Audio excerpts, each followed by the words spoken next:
Зегин ви донесува Медика Инфо, емисија за здравјето.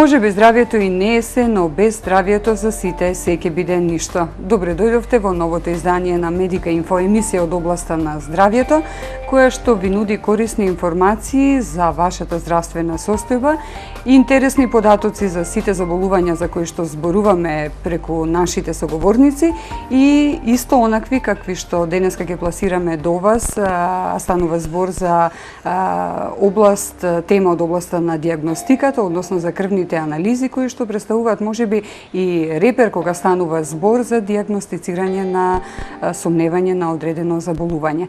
Со тоа ќе прозборуваме со нашата гостинка, доктор Билјана Димитровска, и мораме да најавиме лабораторијата Биохем, која што работи во рамките на вашата здравствена установа како матичен лекар. Може би соодветна инстанца кога станува збор докторке на склоп на матичен лекар и биохемиска лабораторија, конкретно да зборуваме за крвните анализи, нели, како основни дијагностички методи кои што се користат во медицината. Добре ни дојдовте. Добре ве најдов. Најпрво сакам да ги поздравам сите гледачи на оваа ваша емисија, која што е многу гледана во нашиот град. Има голем одзив. Сите мои пациенти кои што ме гледаа во претходната емисија ми поставува голем број на прашања, значи со внимателност ја следат и сум спремна да ви одговорам на сите прашања кои што се актуелни, кои што се засегнати со ова тема која што одбравме за денес. Драго ни е, значи, за вниманието на нашите гледачи, затоа и се трудиме да избереме дел од оние актуелни теми кои што и за видовите на заболувања кои што се можеби посериозни и почести на ова наше подневје, а денеска одбравме, значи, малку порелаксирачка, но вообичаена пракса која што ја практикувате вие, значи, како темел за поставување на дијагноза од било каков карактер, односно за крвната слика како дијагностичка метода. Така, крвната слика, сите лекари ние нарекуваме уште огледало на човековото здравје, значи тоа е репер и показател за здравствената состојба на организмот. Да започнеме, докторке, систематски што представува крвта, односно како вид на ткиво и на кој начин циркулира, за да ставиме увертира во она што во понатамошниот блок ќе зборуваме како испитување. Така. Крвта, латинскиот назив уште се нарекува сангвис, е едно сврзно ткиво кое што циркулира низ крвните садови во целиот организам. Крвта се состои од течен дел, крвна плазма, во која што пливаат оформените елементи на крвта, а тоа се еритроцити, уште црвени крвни зрнца се нарекуваат, леукоцитите, тоа е белите крвни зрнца, и тромбоцитите, односно крвните плочки. Што представува, докторке, хематокритот? Хематокритот всушност представува процентниот сооднос помеѓу крвната плазма и оформените елементи на крвта, тоест во најголем број се еритроцитите, па најчесто, значи, се мисли на процентниот однос помеѓу крвта и еритроцитите. Тоа се всушност и крвните елементи. Така, крвните елементи. Би ги повторили уште еднаш, крвни елементи се? Крвни елементи се црвените крвни зрнца, еритроцитите, белите крвни зрнца, кои што се нарекуваат леукоцити, и тромбоцитите, тоест крвните плочки кои се одговорни за сосирување на крвта, тоест коагулација. Сега би започнале систематски подел на сите крвни елементи кои што ги набројавте парцијално, значи што представуваат еритроцитите, односно какви се по форма, големина, бројот, нешто околу нивната структура или нивниот состав. Добро. Еритроцитите представуваат безјадрени клетки кои што имаат форма на двојно влабнат диск. Нивниот диаметар се движи од прилика од 6 до 8 хиломикрони. Тие представуваат нивниот број кај мажите се движи од 4 до 5 милиони по 10 на 12 во литар, додека кај жените е малку помал, од 3,5 до 4,5 по 10 на 12 во литар. Така, зборуваме за еритроцитите. Каде се создаваат, докторке, еритроцитите? Интересно е колку е Самиот- нивниот животен век. Так, животниот век на еритроцитите е 120 дена. Процесот на создавање на еритроцитите, како стручно се нарекува еритропоеза, се одвива во коскената срцевина под дејство на една материја која што се нарекува еритропоетин. Оваа материја се излачува во бубрезите и кај лица со нарушена бубрежна функција и акутна ренална инсуфициенција, луѓето кои што се на хемодиализа, каде што немаме ваков хормон еритропоетин, а треба да се внесува преку лекарства за да се нормализира бројот на еритроцитите, т.е. да не дојде до секундарна анемија. И сега кога ги спомнуваме еритроцитите, докторки, да не изумиме кога сме веќе кај нив, што представува хемолизата? Да објасниме. Так, самиот збор хемолиза е составен од две поодделни согласки, хемо, што значи крв, и лиза, т.е. разградување. Хемолиза буквално означува разградување на хемоглобинот и излегување на хемоглобинот во колоидниот раствор, т.е. разградување на еритроцитот. Так. На кој начин се врши, докторке, седиментацијата на еритроцитите? Мислам, ја напоменавте, да. Так, седиментацијата терминолошки представува брзина на таложење на еритроцитите. Таа се врши по еден специјален метод, лабораториски, што се нарекува методот на Вестергрин, во едни специјални вакуетки. Значи, крвта се меша со натриум цитрат, тоа е еден антикоагулантна субстанца, се остава да стои 1 час, се чита седиментацијата и после 2 часа исто и се одредува нивото на седиментација. Значи, ако станува збор за некој одредено ниво, станува збор за брзина со која се таложат еритроцитите. Еритроцитите, да. така. И сега сигурно буквално влијат одредени фактори, значи постои, како што знаеме ушто терминолошки намалена зголемена седиментација, значи постојат некои фактори кои што ја убрзуваат или ја намалуваат седиментацијата. Кои фактори влијаат? Значи, морам да напоменам на сите гледачи дека многу висока или ниска седиментација не може да нема причина. Значи, мора сите оние пациенти кои имаат висока седиментација да се обратат кај својот матичен лекар и да го пронајдат узрокот што е доведува до таа, значи, промена на седиментацијата. Значи, нема случајност кога се работи за покачена седиментација. Сакам да напоменам дека има само две физиолошки состојби при кои може да има покачена седиментација. Тоа е бременоста, како една, значи, физиолошка состојба на организмот, кога е нормално покачена седиментацијата, и исто така при зголемена физичка активност, значи зголемена мускулна активност, и при силен психоемоционален стрес, исто така може да се покачи седиментација. Тоа се едни од базичните три фактори кои што може да даваат одредени осцилации на брзината на седиментација. На седиментацијата. Другите, кога се работи за други покачувања или намалување на седиментацијата, тогаш тоа е патолошка состојба. Јас би споменала кои се заболувањата кога имаме покачена седиментација. Например, при воспалителните и инфекциозните заболувања се забележува покачување на седиментацијата. Исто така при бубрежните заболувања, реуматските артритиси, системските реуматски заболувања како што е системскиот лупус еритематодес, туберкулозата, сифилис и ред други заболувања во организмот водат до покачена седиментација. Тоа станува збор за умерено покачена седиментација. Исто така има многу високо покачена седиментација, тоа е троцифрена, како уште нарекуваат пациентите, над 100. Кога е покачена седиментацијата над 100, најчесто се работи за неопластични процеси, тоа е малигни заболувања, карциноми и други, значи хиперфибриногенемија и други имунолошки дефицитарни состојби во организмот. Ги споменавте зголемена намалена седиментација, меѓутоа кои интервали би рекле се сметаат за нормални вредности на седиментација?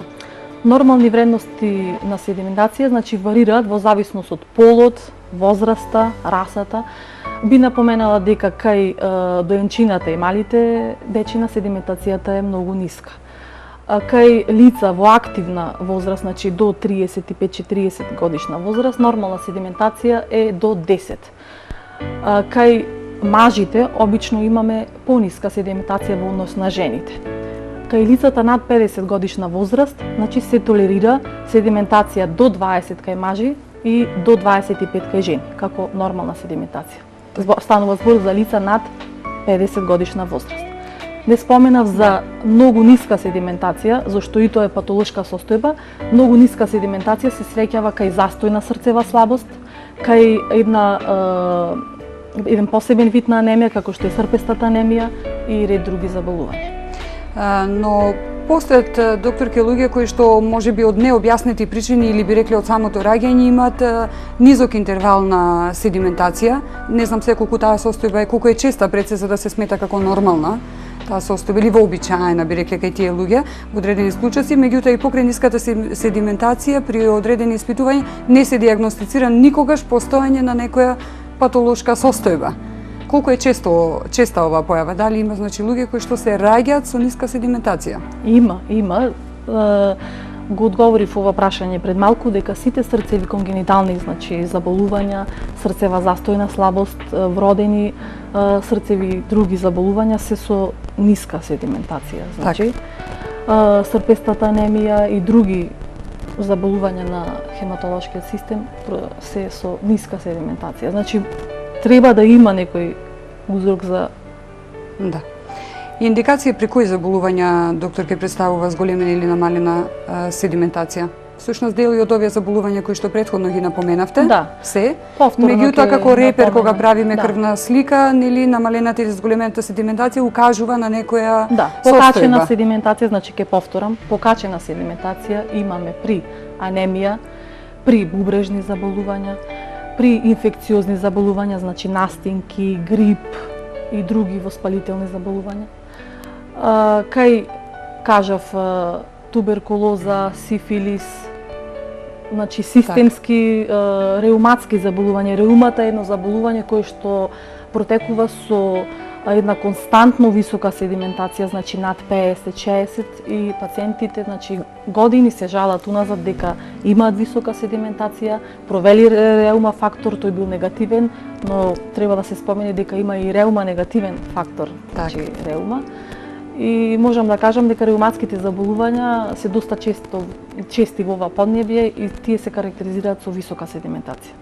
Покрај еритроцитите, други крвни елементи се леукоцитите или подвижните елементи во заштитниот систем на крвта. И покрај во крвта, докторке, каде уште на друго место може да се најдат леукоците? Леукоцитите може да се најдат во лимфата, во другите лимфни течности и во коскениот мозок. Така. По однос на морфолошкиот изглед, мислам дека имаат одредена поделба. Како ги делиме леукоцитите? Тие се делат на две големи групи, на гранулоцити и агранулоцити. Гранулоцитите пак се делат на неутрофили, еозинофили и базофили. Агранулоцитите се моноцити и базофили. Интересен е уште податокот да напоменеме кај здрави луѓе колку изнесува нормалниот број на леукоцити, вкупниот број на леукоцити кај здрави луѓе, Кај здрави луѓе нормалниот број на леукоцити изнесува од 3,5 до 10 по 10 на 9 во литар. Тоа е кај здрави лица. Сега кога го зборувавме за еритроцитите, па би споменали за леукоцитите истото, која е нивната функција, всушност, нивниот начин на создавање, животниот век, и тие се нели со животен век? Да, така. Леукоцитите живеат помалку од еритроцитите, може да живеат часови, најмногу неколку денови, Тие се одговорни за одбранбениот систем, за заштитата на организмот од инфекции, од настинки, тие се прва линија на заштита и ги фагоцитираат, тоест ги проголтуваат сите тие вируси, бактерии и со помош на нивните ензими ги разградуваат. Така. И тромбоцитите се исто така третиот крвен елемент кој што го напоменавме. Би позборували за нив, исто така за нивната функција, што представува тромбоцити. Да, тромбоцитите, тромбоцитите се уште се нарекуваат крвни плочки, се одговорни за сосирувањето на крвта, тоа за коагулацијата. Нивниот број се движи некаде од 180 до 320 по 10 на 9 во литар. Исто така секое нивно намалување или зголемување во периферната циркулација води до патолошка состојба и болест. Покачен број на тромбоцити се нарекува тромбоцитоза, додека намален број на тромбоцитите во крвта се нарекува тромбоцитопенија. И двете состојби водат до нарушување на хомеостазата на организмот и до појава на патолошки. Така, крвта во крвните садови, значи движејќи се низ циркулирајќи низ крвните садови, сите знаеме дека е во течна состојба, меѓутоа ја напоменавте состојбата како коагулација, односно крвта кога се наоѓа надвор од крвните садови се засирува, тоа се нарекува коагулација. Да. Така, нешто повеќе би напоменали уште за оваа состојба? Коагулацијата е сложен, комплексен процес во кој што учествуваат самите тромбоцити кои ги произведуваат коагулационите фактори. Има 9 фактори на коагулација. Недостиг на било кој од овие коагулациони фактори води до нарушување на хемостазата, т.е. процесот на сопирање на крварењето, кој е исто еден комплексен, значи и доста процес, да. Сложен процес. Ова што претходно доктор ќе го зборувавме, значи сето се однесуваше на крвните елементи. Така, да. Крвните елементи кои што се сочинуваат крвта. Например, како ги спомнавте, мислам, тромбоцитите, хемофилијата е едно заболување кое што има познато на нашите гледачи, каде што има недостаток на еден фактор на коагулација и има, значи, неконтролирано неможност крварење, неможност за так. сопирање на крварењето при некои, например, забни манипулации или при повреда. Тие пациенти се многу многу чувствителни. Е сериозен проблем, така. Е сериозен проблем. Значи тромбоцитите се исто така како и останатите крвни клетки подеднакво важни за здравјето на организмот. Откако ги објаснавме крвните елементи, докторке, доволно увертира за она што понатаму ќе го зборуваме, а ќе се однесува на крвните анализи, кои што и вие во секојдневната пракса ги работите при вашата здравствена установа, приватна здравствена установа, заедно со лабораторијата Биохем, на располагање на вашите гледачи. И се надевам дека ова е општо произнесување како за вашите пациенти кои што денеска ве гледаат, така и за нашите останати гледачи, кои што би требало како информација да ги имаат за пред да отидат и да направат крвна анализа. А во продолжение ќе објасниме, значи, и зошто е важно правењето на таа крвна анализа, односно вашето секојдневно можеби инсистирање да се прави крвна анализа, а можеби на вашите пациенти не им е јасно зошто е тоа толку важно и суштински. Останете во продолжение со нашата денешна Медика Инфо, зборуваме за крвните анализи со нашата денешна гостинка Билјана Димитровска.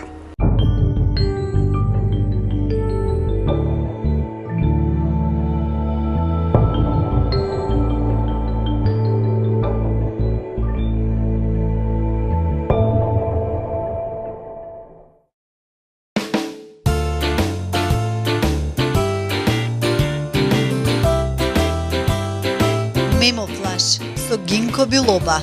Макси формула за концентрација, енергија, подобро помнење и освежување на мозокот кај лица изложени на зголемен умствен и физички напор, студенти и повозрастни лица. Мемофлеш, подобра мозочна циркулација. Зегин, ваша семејна аптека.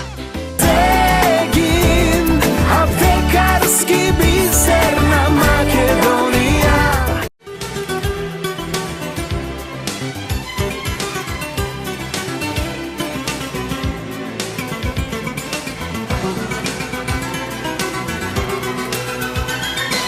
Повторно сме во Медика Инфо, продолжувајќи го разговорот со нашата денешна гостинка доктор Билјана Димитровска, како представник би рекли на лабораторијата Биохема, вие докторке како доктор по општа медицина, значи во секојдневната пракса соочувајќи се со вашите пациенти и со нивните одговори на прашањето зошто да правиме крвни анализи постојано, токму таа е причината за во денешната Медика Инфо да зборуваме за крвните анализи како основна диагностичка метода која се користи во сите гранки би рекли на медицината како темел за поставување на сомневање за одредено заболување.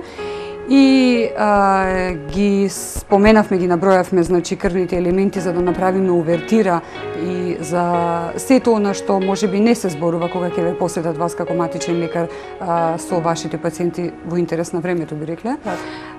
За основните податоци од што е составена нели крвта, кои се функциите, каква е бројноста на крвните елементи општо. И значи во вториот блок можеби поинтересните информации за нашите гледачи зошто се прават тие испитувања, кои типови на испитувања се прават, она што во продолжение ќе имаат можност да го слушнат од вас. И сега, доктор Димитровска, значи земањето на количина на крв, би рекле индивидуално, зависи значи од типот на испитувањето, меѓутоа дали важи правилото дека доволна е само една капка крв за да се направи крвна слика? Така. За општата крвна слика е доволно една капка крв за да се испита, значи општата крвна слика, она како што ја нарекуваме лекарите диференцијална крвна слика, тоест да се утврди бројот на леукоцитите, нивната форма, морфологија, значи бројот на еритроцити, леукоцити, тромбоцити, МЦВ, МЦХЦ, неутрофили, гранулоцити, значи базофили, доволно е една капка периферна крв. Додека за биохемиските анализи не е потребна венска крв, каде што земаме повеќе вакуетки на крв и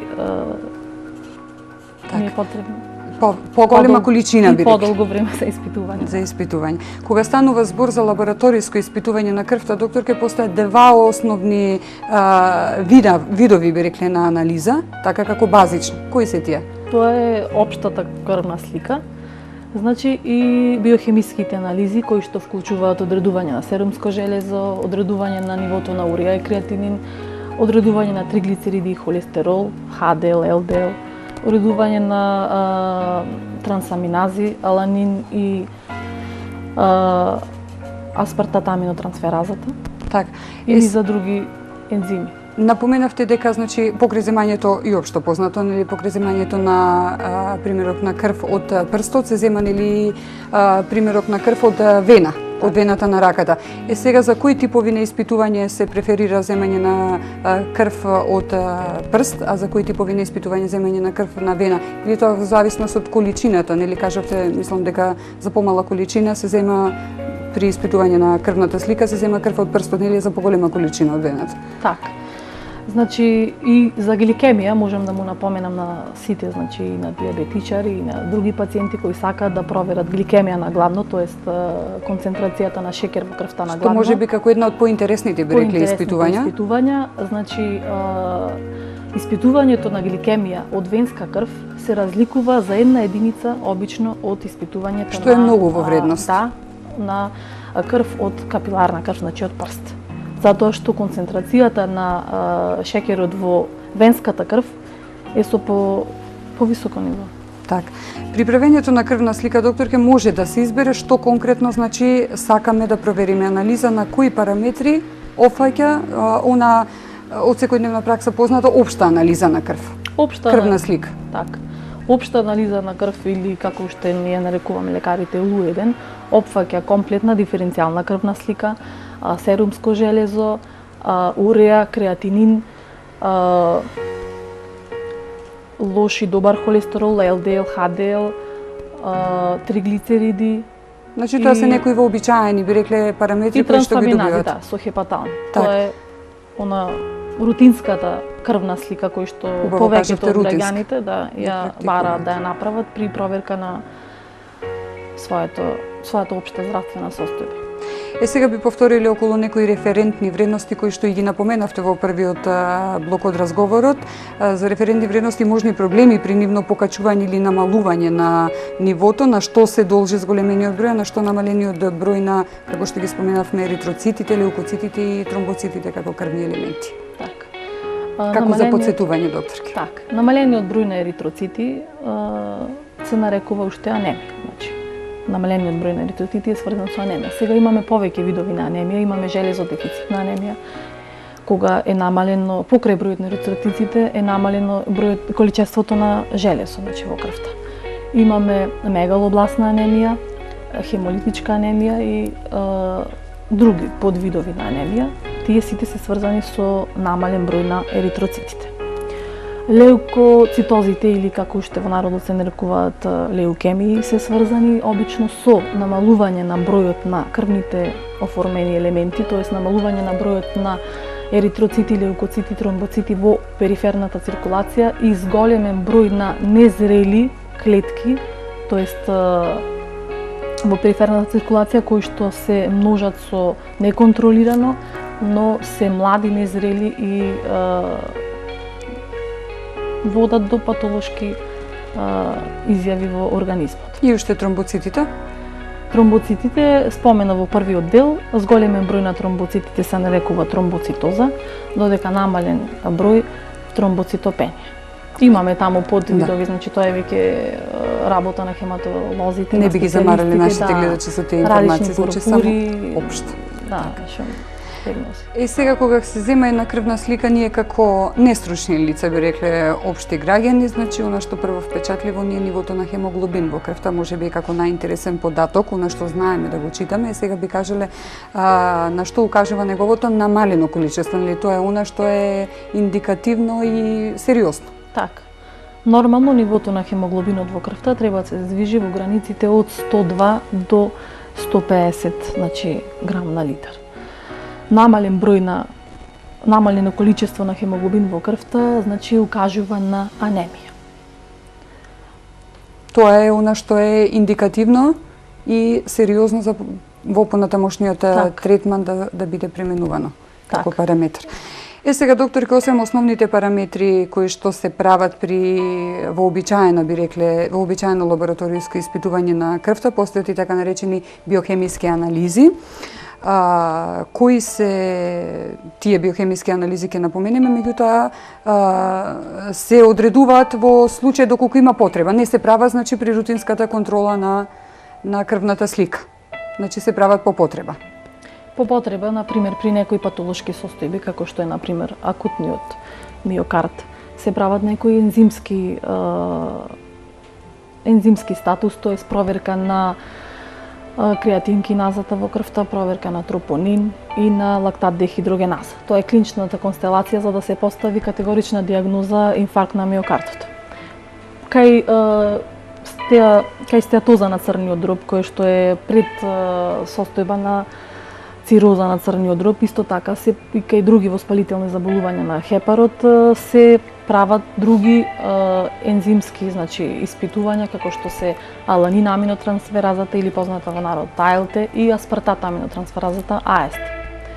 Гама глутамил трансферазата исто така се испитува за да потврдиме клинички диагнозата ако се работи за некои, значи обструкции на жолчните канали при некои, значи, тумори или други пречки во жолчната циркулација, кога имаме и промена на тенот на пациентите, значи, кај хепатоцелуларниот карцином и кај други, значи, заболувања на црниот дроб, се прават посебни ензими кои укажуваат на тоа заболување конкретно. Исто така кај карцином на панкреас се прават амилаза или паза, да кажеме. За карцином на простатата, кој што исто е актуелен проблем над 60-та годишна возраст кај мажите, се прави ензимот кисела фосфатаза. Покрај онај ПСА, тоест простатен антиген кој што често го проверуваат мажите над 60 годишна возраст. Так. Сега би ги за некои од нив кои што се поактуелни би рекле и почесто ги практикувате да ги правите како биохемиска анализа. Ја напоменавте АЛТ или аланин аминотрансфераза. Да. Трансфераза. Што покажуваат вредностите на АЛТ, а што значат незините покачени вредности? Или тоа е она што е поопасно? Така, да. Нормалните вредности на АЛТ треба да се движат од 18 до 32 интернационални единици на литар. Покачени вредности на аланин аминотрансферазата укажува на црнодробно заболување. Дали тоа ќе замастување на црниот дроб или како уште се нарекува медицински стеатоза или некој вирусен хепатит или други заболувања, значи на црниот дроб, тоа клинички ќе се потврди, значи со други дополнителни и имунолошки испитувања, е важен елемент во диагнозата на заболувањето. Со кои други ензими најчесто при секојдневната пракса се среќавате, докторе? Јас ги напоменав, значи, претходно ензимите. Креатинкиназата, НБ фракцијата на креатинкиназа, тропонин и лактат дехидрогеназата најчесто се прават кога треба да исклучиме дека не се работи за миокарден инфаркт. ЛДХ, лактат дехидрогеназата, може да биде покачена и кај малигните заболувања, кога имаме покачување на сите ензими во крвната циркулација, но максимумот, значи, го достигнува алкалната фосфатаза, која е покачена можеби 5-кратно од нормално. Друго вообичаено испитување како биохемиска анализа која што исто така често ја практикуваме е испитувањето на триглицериди во крвта. Што представуваат, докторке, референтните вредности, односно кои се нормалните референтни вредности на триглицериди и што представуваат, пред се да кажеме, самите триглицериди во крвта? Триглицеридите представуваат масни киселини сврзани со глицерол, затоа уште се нарекуваат триацилглицероли. Нивната нормална концентрација во крвта изнесува од 0,8 до 1,9 милимоли на литар. Вредности над 1,8, значи, веќе води до хипертриглицеридемија, тоест еден важен ризик во артериосклероза, кој е потенцијален фактор за сите срцеви инциденти кои што настануваат. Значи, како индикатор на одредени срцеви заболувања е битен параметар кој што како податок треба да се испита преку биохемиска анализа на крвта? Многу повисок ризик фактор е покачувањето на триглицеридите отколку на холестеролот како масноти во крвта, затоа што и холестеролот и триглицеридите представуваат масноти во крвта. Меѓутоа, многу повеќе на нас лекарите не загрижува кога триглицеридите ќе се движат во границите 10-12 значи милимоли на литар, кога и надворешно видно серумот е замастен и му кажуваме на пациентот дека подхитно треба да преземе терапија, затоа што веќе над 15 милимоли на литар е она опасна концентрација во крвта и може да доведе до, значи, инфаркт на миокардот и мозочни инциденти, значи крвната циркулација е успорена и може да дојде до запушување на крвниот сак и прскање на самиот крвен сак. Зошто овој индикатор е важен за понатамошна, значи, навремена диагностика и превенција од полошата состојба, би рекла, која што би можела да се јави. Сите, значи, кардиоваскуларни ризици се условени од нивото на триглицеридите во крвта. Друга интересна биохемиска анализа е глукозата, докторке, односно испитување на шеќер во крвта, што мислам дека сега веќе почна да се прави во скоро сите аптеки. И во домашни услови, значи пациентите ја прават, а кај вас и веќе станува сигурно како рутински преглед, тоа јајќи на преглед, значи да испитувате и глукоза. Гликемијата е важно да се испита на гладно, како и сите други анализи, значи не споменавме дека кога болниот ќе дојде или здрав човек кога ќе дојде да провери крвна слика, важно е 12 часа претходно да не јаде.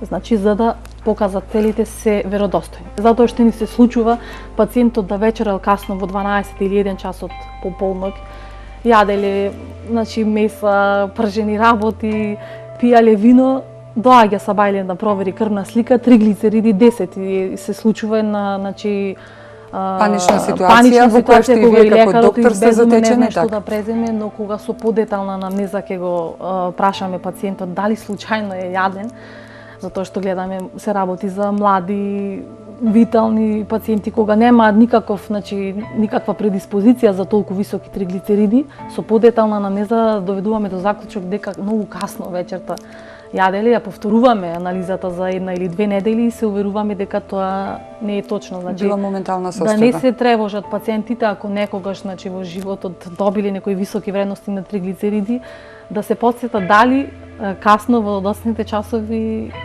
консумирале, значи поголемо количество на храна. Так. И испитувањето на железото представува важен елемент за диагностика на многу патолошки состојби на организмот, исто така се проверува многу често при биохемиските анализи, значи нивото на железо во крвта. Так. Железото представува еден многу важен елемент, тој е составен дел на хемоглобинот. Која е всушност неговата функција, ајде би споменале? Функцијата на железото е Зашто е транспортна битно? функција, да, транспортна функција, тоест врши пренос на кислородот од белите дробови и преку крвната циркулација ги снабдува со кислород сите клетки на организмот. Така, Тоа е неговите најбитната нормални функција. вредности? Нормалните вредности на железото се движат од 8 до 30 милимоли на литар. Сите вредности, значи под и над овие цифри се сметаат за патолошка состојба. Сите лаборатории имаат и посебни, значи, референтни граници, но горе-долу треба да се движат, значи, од 8 до 28 некаде милимоли на литар. Се често испитувани како вредност, значи нивото на железо во крвта, така? Да. Мислам да. дека и најчесто и при рутинската контрола на крвна слика се испитува, не? Да, најчесто, значи, при зголемени потреби на организмот од железо, а тоа е кај адолесцентите, кај малите дечина, кај кои нагло растат, имаат зголемена потреба од железо. Многу често се испитува нивото на железо на крвта, затоа што голем број на анемии се поврзани токму со намалено количество на железо во крвта. Меѓутоа со соодветна крвна анализа и веродостојни параметри на нивото на железо во крвта може благовремено да се интервенира со помошни средства, би рекле, дополнителен внес на поинаков начин суплементарна состојба. Многу е важно, значи, лекарот правилно да се насочи, тоест да се види која е причината за дефицитот на железо во крвта. Железото најчесто 70% е хемоглобиново железо. Имаме сврзано железо во форма на трансферин. Потоа железото депо го имаме како депо во органите како што се џигерот, во рожницата исто така се таложи железото.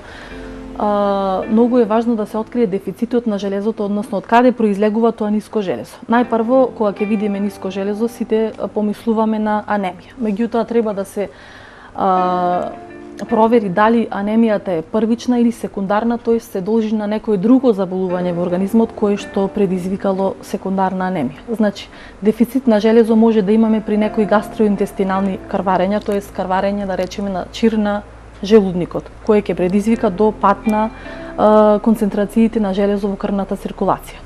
При гинеколошки некои крварења исто така може да имаме пат на железото. При недоволен внос на железо со исхраната исто така може да имаме намалено количество на железо во крвта. При зголемени потреби, при бременост, нормално е, сите трудници имаме, се знаат дека нонстоп своите гинеколози ги советуваат да јадат храна со богата со железо, му даваат и витамински препарати богати со железо, значи тие се состојби кои што се карактеризираат со дефицит на железо. Исто така може да има недоволна да се внесува железо, меѓутоа да не се абсорбира доволно во желудникот, тоест да е нарушена таа киселост, таа pH средина во желудникот, затоа сите лекари советуваат при внес на тие железни препарати да се зема и витамин С. Значи е многу битно да се утврди причината за дефицитот, тоест намаленото количество на железо, кој е показател за многу патолошки состојби во организмот. Ги споменавте креатинот и уреата, нели? За кои цели се користат пак нивните вредности? Вредностите на уреа и креатинин најчесто покачени вредности укажуваат на нарушена бубрежна функција. Значи, гломерулната филтрација зависи од количеството, тоест концентрацијата на уреа и креатинин во крвта.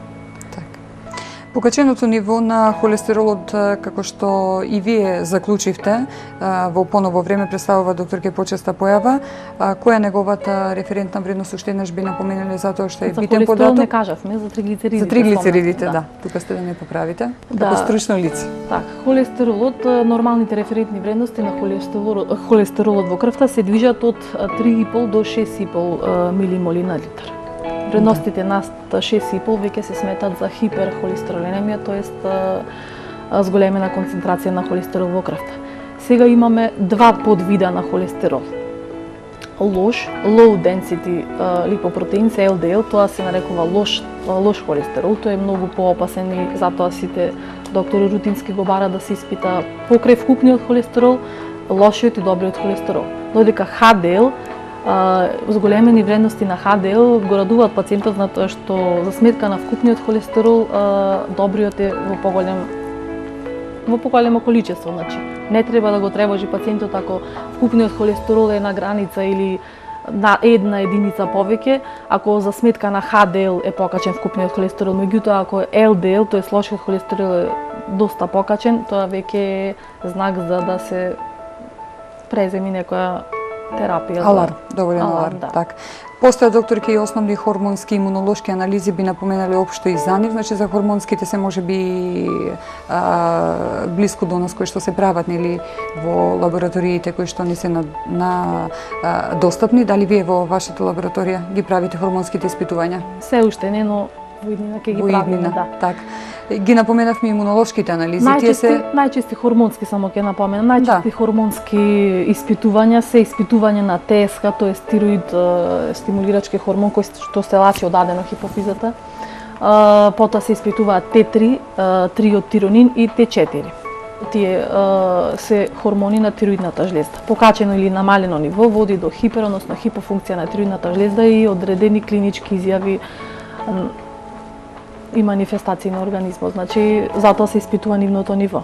И со имунолошките анализи? Имунолошките анализи се може би се некој тренд кој што доправа доаѓа кај нас, така? Да, тоа се специјални имунолошки лаборатории, претежно се прават во МАНУ и на клиника на имунологија, значи во Скопје, и тие се едни важни испитувања затоа што во последно време се повеќе има автоимуни заболувања и заболувања со неизјаснита етиологија кои се предмет на тие имунолошки испитувања. Так, сега, за да го заокружиме нашиот разговор, јас ќе се надоврзам на она што на почеток го започнавте во нашата емисија, односно дека крвната слика е огледало на нашето здравје. Така. Ако е вистина така, колку често е препорачливо да ја практикуваме, да ја правиме? Крвната слика е добро да се прави, значи, еднаш до 2 пати годишно кај здрави индивиди. Меѓутоа, кај луѓе со тегоби и со здравствени проблеми и повеќе пати во годишно ако тоа е индицирано. Значи, лекарот е тука да го посоветува пациентот колку често тоа треба да го прави. Значи, тоа е релативно зависи од нормално од возраста на пациентот, од патолошките заболувања кои што ги има пациентот. Во зависност индивидуално, значи во консултација и во зависност од насоката на сомневање. Меѓутоа редовно значи правење на крвна слика е може многу да му помогне на пациентот за рано откривање на некои заболувања и нормално навремено излекување од истите.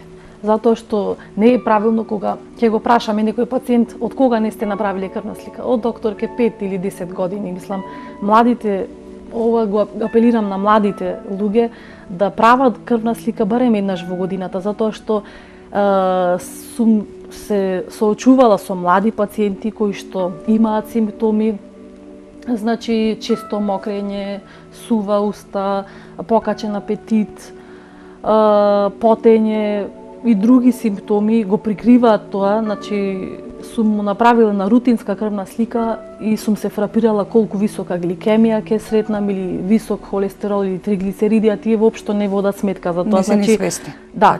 Апелирам на младите од 30 до 45 годишна возраст кои што многу ретко го посетуваат својот матичен лекар. Повозрастните пациенти обично се попослушни, подисциплинирани, прават редовни крвни слики, меѓутоа пациентите на наша возраст многу ретко практикуваат да направат. Се надевам дека со нашиот денешен разговор, доктор, ќе поттикнавме дел од љубопитноста на нашите гледачи кога станува збор за покрај тоа што крвните анализи на почетокот ги представив како основната диагностичка метода кога станува збор за темелот за поставување на одредена диагноза, значи дека крвните анализи пред се може би убаво би било, пожелно би било да представуваат превентивна диагностичка метода. Така, тоа не е целта, да. Тоа не е целта, значи сите ние иматичните лекари и лекарите во секундарната здравствена заштита сме задоволни кога на време ќе откриеме значи некој патолошки показател во крвната слика и ќе успеаме тоа да го третираме со медикаменти. Меѓутоа има и ситуации кога многу касно пациентите значи преземаат таков чекор да се јават на лекар, да направат крвна слика кога веќе е многу касно и кога за жал имаме терминален стадиум на некое заболување. Така. Се надевам дека љубопитноста на нашите гледачи е задоволена покрај исцрпните одговори кои што ни ги дадовте. Можеби дел од нашите одговори се беа премногу стручни и можеби како за дел од нашите гледачи ќе бидат сватени за непотребни информации во смисла кога на самиот почеток го објаснавме составот на крвта нели и хемиските елементи, меѓутоа јас би рекла дека сето она што како податок го дадовте во смисла на нормални коефициенти, вредности и параметри на сите овие елементи на крвта се општа култура која што би требало барем одреден број на пациенти кои што се интересираат за своето здравје да го знаат како точен податок, се со цел кога би направиле навремено, редовно, превентивно со цел крвна слика да знаат и самите до одреден степен да ја протолкуваат. Останатото е ваша работа. Да. Ова е многу опширна тема, јас обидов накратко, значи да им доловам некои поважни моменти на кои треба да стават акцент. Така. И затоа што хематологијата е на огромна наука и тоа е цела специализација. Но не случајно го правиме разговоров со вас како доктор по општа медицина, во непосреден контакт со вашите пациенти секојдневно, со безброј прашања на кои што денеска дел дадовме одговор, а се ваша вообичаена пракса, значи секојдневно да ги одговарате при посетите во вашата ординација и биохемиска лабораторија Биохем во Охрид. Благодарам и вас за вниманието и се надевам дека им помогнав на дел од гледачите да сватат дека крвната анализа е превенција. Превенција е многу важно, значи да прават редовно и да внимаваат на своето здравје. Ви благодарам уште една за издвоеното време. Наш денешен гостин, доктор Билјана Димитровска, доктор по општа медицина, приватна здравствена установа доктор Билјана Димитровска и биохемиска лабораторија Биохем од Охрид. Благодарност до сите вас кои што бевте упорни и во моментов задоволени со одговорите при нашето денешно излагање на доктор Билјана Димитровска. Нашиот разговор се стремеше кон тоа да објасниме дека крвните анализи покрај тоа што представуваат основа за поставување на соодветна диагноза кога станува збор за сомневање за одредено заболување, дека пред се би требало да представуваат во слободната пракса, значи превентива за да се открие навремено некој подмолно заболување и се надвам дека после нашава денешна Медика Инфо ја разбудивме свесност така и голем број од вас. Благодарности до нашите генерални спонзори аптеките Зеген здравието со најевтин лек, нашите семејни аптеки и Стайлинг студиото Арснова, затоа што како и здравието и убавината не е случајна. Имајте пријатна вечер со програмата на ТВМ. До наредната Медика Инфо кога повторно ве поканувам да бидете со нас и со уште една интересна тема. Ви порачувам можеби здравието и не е се, но без здравието за сите се ќе биде ништо. Пријатна вечер и секој добро.